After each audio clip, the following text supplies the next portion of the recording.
This is Dr. Ron coming at you once more, and I do hope you and your family are doing well. I'm always excited about the new day. It brings opportunities to my front door. I get to meet new people, learn something new, and always I'm trying to strive forward to be the very best that I can be. It's not to say that we don't have our moments of failure, because we do fail. And kind of that's part and parcel to the topic of today's lesson. So, what we're going to be talking about in just a moment is what it takes to become a winner, how to win. And there's something that's very critical that you need to learn in terms of how to be a winner. That's number one. But before we go through that list, let's go ahead and let me thank you for all that you've done for me to date. This is episode number 48, and we're soon to hit 50 episodes, and that will be a major milestone for us. Who would have thought that I would have had the patience and the time to allocate to do something for you in this manner? It takes a lot of time, both for myself and for the editor and director of this program. That's my wife, Miss Boomer, Cindy. She takes care of the business part and makes sure that I create the content. And then she adds all the tags and lines, and she makes fun of me. Of course, that is one of her jobs, to make fun of me if I kind of misstep in something that I've said. But I've learned to live with it after 44 years. And it's been a glorious 44 years, I might add. But having said that, let's go ahead and, if you would, give you a reminder. Please like, share, and subscribe. That will help us with the YouTube algorithm, and perhaps we can reach more people and help other people. That is, if you found anything that we've said, one, helpful, or two, entertaining. Okay? Now, with that, so the title of the episode is How to Become a Winner. It's a good question, isn't it? We all want to be winners in our lives, whether it's in our personal life or whether it's in our professional life. But people don't accidentally stumble into becoming a winner. I mean, yes, if you play the lottery, you can ask to be struck by lightning 6 or 7 times or more, because playing the lottery is kind of like the odds of being struck by lightning. And I don't want to downplay that, because people do win it, and my hat is off to them. I'm very happy for those winners. But I've got to tell you, with those extreme odds, hundreds of millions to one, I'm not going to rest myself in the fact that I'm going to win something like that. I'm going to apply and use the skills and the knowledge and the expertise that I have in driving forward to become a winner. And of course, along the way, as I encounter failure, learn the lessons and try to improve upon what I do each and every time. So with that, I'd like to kind of hold this book up. One of the things that I would say to start in terms of learning how to be a winner is to read, read, read. Study the greats, if you will. Jack Welch, this is his autobiography, Straight from the Gut. He talks about how he developed as a young man and then went on to college and then went to work right out of college for General Electric. He was 24 years old when he started with General Electric. And he went on to, by some tokens or estimations, to be the greatest manager or CEO of the times. As a matter of fact, he did win an accolade.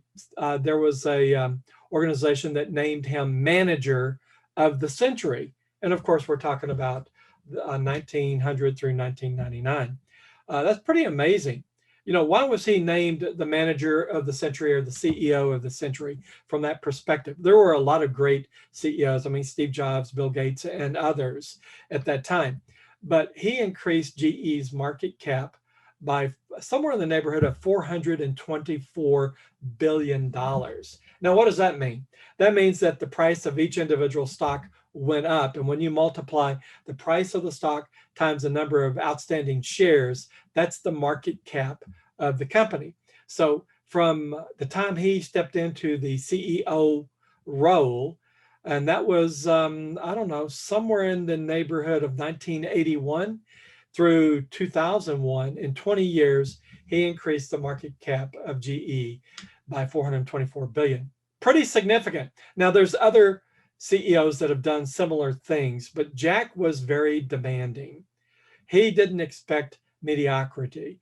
And, reading through his book, Straight from the Gut, you learn some very critical lessons of what it takes to be a winner. But I think what's perhaps more profound, before we get into some of the things that one needs to do to become a winner, is learn how to do the very first thing that Jack said he learned in order to become a winner. And it's not something that he came up with his own. It came up from a lesson that his mother taught him and his hockey team. You see, his hockey team wasn't the best out there. And they had lost 6 or 7 in a row, and they ended up losing another game. And so they were in the locker room, and they were all just kind of depressed that they'd lost another game. And his mother come barging into the locker room, and she strode right up to him and pretty much grabbed him by the neck and said to him, "You punk, if you don't know how to lose, you'll never know how to win." That's, you know what I call that? That's pretty tough love, isn't it? You've heard that saying, tough love. It's saying things to people that you love that they need to hear, but they don't want to hear. She told him and his team, if you don't know how to lose, then you'll never know how to become a winner. You'll never know how to win. And let's kind of think about that and pull that apart. Let's just look at it for a moment. What does it mean if you don't know how to lose? You'll never know how to win. Well, what happens when we lose?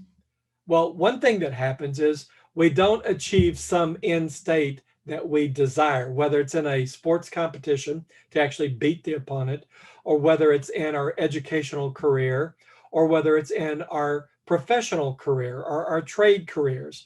We set goals out there, and we're striving and working toward those goals. And those goals sometimes are viewed as important to us, not simply because we want to achieve them, but the work that we do in striving toward those goals is important in developing us into the winners that we hope to be. So you see, when his mother said, you've got to learn how to lose gracefully, what that pretty much means is this: acknowledge that you were bested. Then think about how and why you lost. Be gracious in your loss. Be respectful of those that did best you. But then begin to think about why it is that you didn't achieve your goal or you were bested in a sporting competition. Did you practice enough? Did you focus on the game strategy or the business strategy? Did you try to understand what the competitors were capable of doing, right? And what they were bringing to the game or to the competition? Part of winning in business is trying to learn as much as you can about your competition. When they excel and do things very, very well, they may become the benchmark that everybody's striving to do or to be. I can remember in my career in the 80s and 90s, there were companies around the landscape that we went off and visited, and we were a pretty good company ourselves. We were the world's largest electronics defense contractor, and we were very good. But there were companies that were head and shoulders above us and their own products and services that they delivered. And we wanted to know what they were doing and how they were doing it to become the best of the best in their class, in their business area, or in their industry. So we went off and we would benchmark them. Now, what does that mean? Well, you go off to these people that were viewed as the best of the best. You, of course, get their agreement to host you on their campus. And then you begin to ask them questions. Why are you doing it this way? Well, didn't you consider this? And what happened if you did do that? What did you do differently to get the results, the superlative results that you're achieving now? These are important questions about the other company's product lines, about their processes and their procedures. And sometimes these companies are willing to share, especially if you're not a direct competitor with them. And other times, they're going to say, well, it's proprietary. We can't share that, right? Because they don't want to give the barn away, so to speak, literally bring up and develop competitors against them in their own industry. But when you can go to a company that's viewed as the best in class, and you can learn how they became the best in class and outcompeted the other very fine companies in that industry, then you can take what you learned from them, their lessons learned, and add them to your lessons learned that you already have.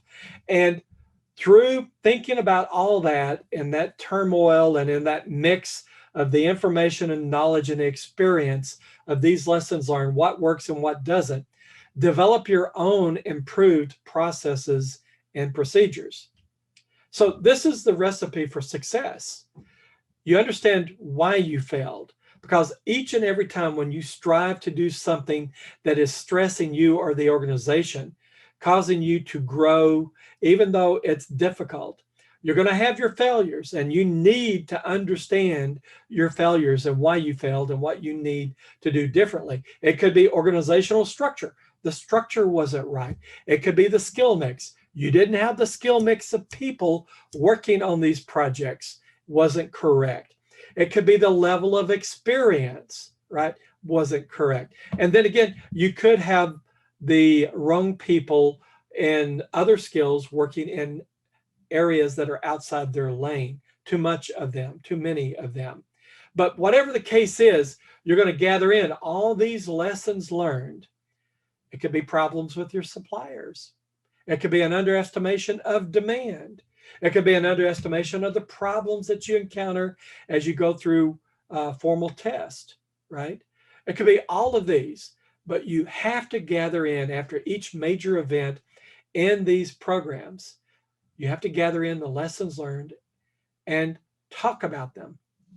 You talk about them with your team. You talk about them with your subordinates. You talk about them with your executives and your senior managers. You talk about them with other departments that are there in support of you. And you also talk about what went well and what didn't go so well with your suppliers. But you do all of this in a very respectful and dignified way. And you see, when you do that, you're learning from your failures. You're learning what not to do going forward. And you're learning a lot about what you need to do differently going forward. And you see, when you do this, you're going to develop a better team, a better program, a better company. And that's what Jack Welch did. He learned, and he was always reading and trying to strive and understand what he needed to do differently from an organizational standpoint, from a people skill mix standpoint, from the standpoint of literally demanding the best of people and not accepting failure. There's stories about Jack. I actually had the pleasure of working with people that worked at GE directly while he was still there as CEO. And they said that he was a very cordial man. He would chat with you. In his own words, he would say he would love on his employees, but in the next moment, he would demand the very best and provide brutal feedback to them when they were failing. Now, it might be hard for some people to fathom the idea of brutal feedback. In this day and age, we don't do that. That's not something that we accept. However, honest feedback that's unfiltered, that says, look, you screwed up in this area, and here's why.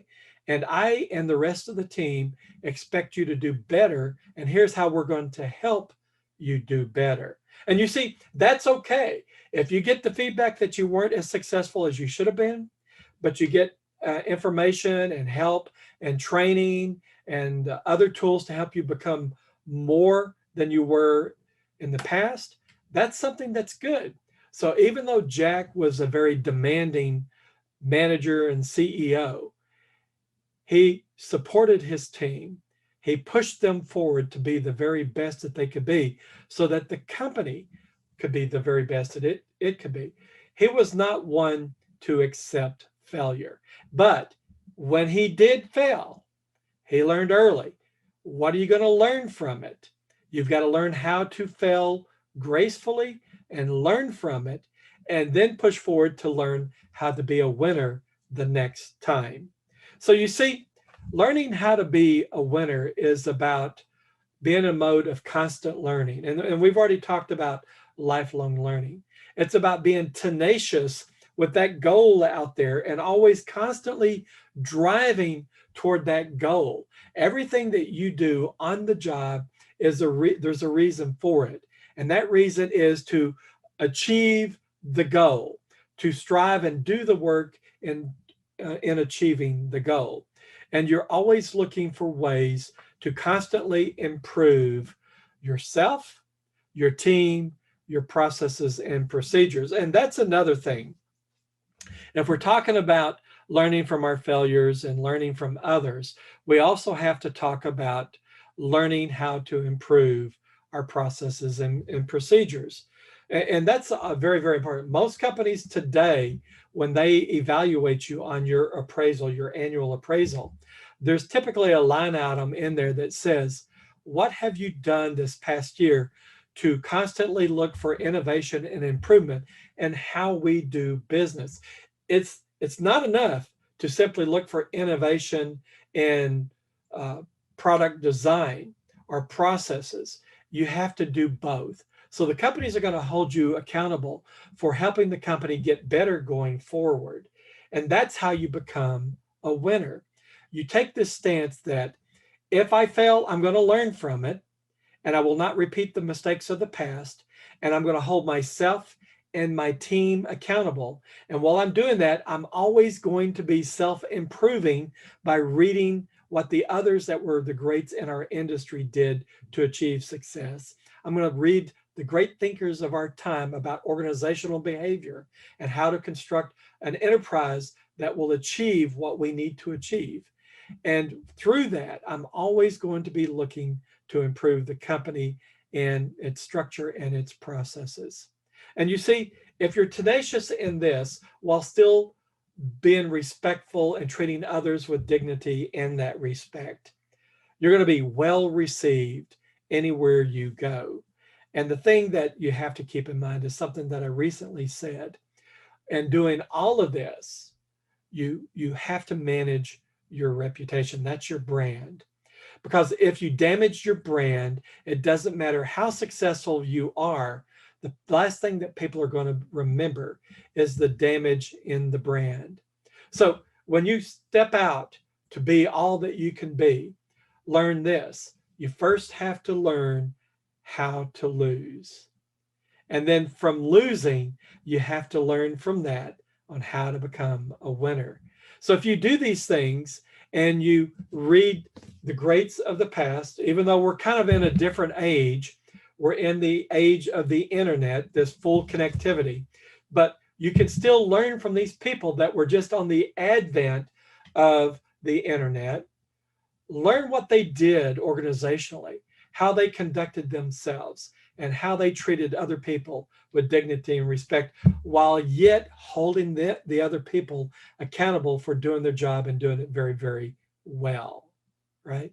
And if you do all that, my friends, you're going to learn how to be successful in your personal life and in your professional life. And really, when you do that, who's going to benefit? You're going to benefit, and your family is going to benefit. Again, I say, what's it all about? It's about taking care of yourself and your family, pushing forward and serving the needs of the company. And with that, my friends, take care of yourself. Please know you're always on my